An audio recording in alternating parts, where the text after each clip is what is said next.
we're talking about speed today on this episode of Music is Science.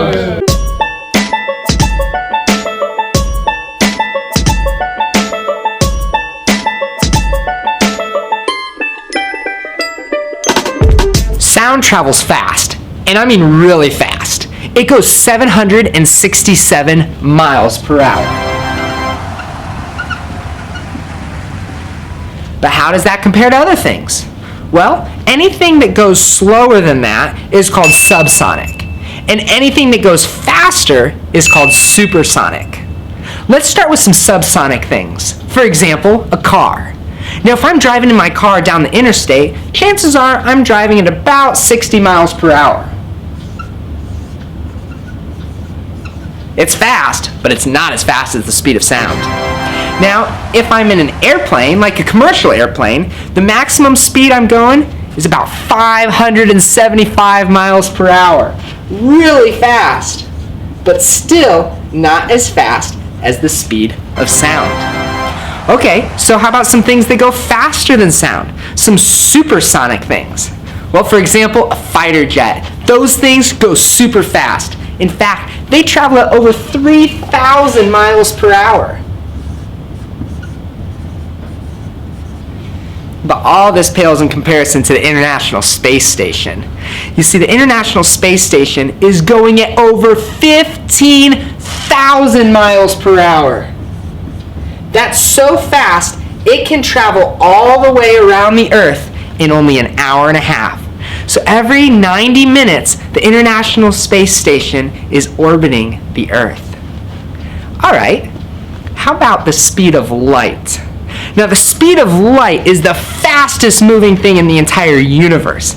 In fact, it's traveling at 616,629 miles per hour. So fast, right? The speed of light is incredibly fast. It is the fastest thing in the entire universe.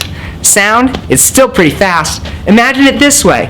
If I'm speaking, the sound waves traveling out of my mouth are still traveling at 767 miles per hour. It may not be as fast as the speed of light, but it's still pretty quick. Now that, of course, is how sound travels through air, a gas. But sound can also travel through solids and liquids. So it all has to do with molecules. Remember how earlier I told you that sound waves are just air molecules bouncing into each other? You see, in gas, air molecules are kind of far apart, like this. In liquids, like water, the water molecules are closer together, more like this. And in solids, the molecules are super close together, like this.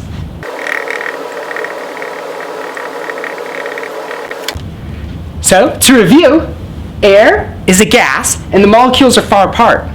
Water is a liquid and the molecules are closer together. And metal is a solid and the molecules are super close together.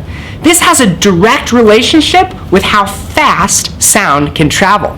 For example, like I told you before, sound travels through air at 767 miles per hour.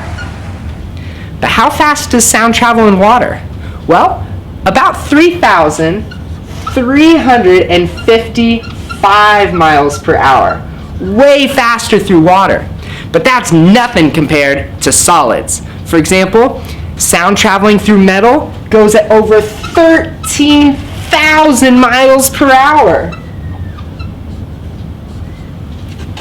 It all depends on the medium through which the sound is traveling. Now let's talk for just a moment about my friend Harold. Hi, Harold. Aww. You see, Harold's in the middle of a storm right now. I want you to imagine this. Here's a lightning strike. Now remember, the speed of light is 670 million miles per hour. That is going to reach Harold almost instantly. But sound? It goes fast, but it doesn't go that fast.